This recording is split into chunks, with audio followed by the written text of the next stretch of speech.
চোখের ছানি, চোখের ভিতরে আল্লাহ প্রদত্ত স্বচ্ছ যে লেন্স বা আয়না থাকে বা যেটা ক্যামেরার মতো দেখতে, যেটা দিয়ে আমরা যে কোনো আলো বা যে কোনো কিছু পড়লে চোখের ভিতরে গিয়ে পর্দায় পড়ে, যার কারণে আমরা দেখতে পারি।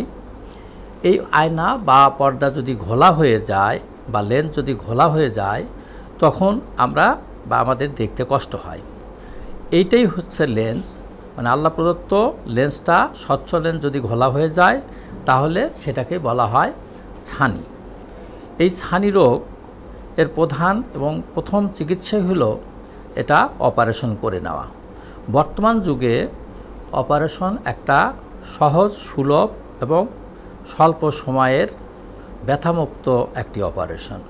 এই অপারেশনের সাহায্যে আমরা চোখের ভিতরে লেন্স পরিয়ে দেই আর পূর্ব যে ঘোলা লেন্সটাকে সরিয়ে দিই, ফলে মানুষের দৃষ্টিতে কোনো সমস্যা হয় না।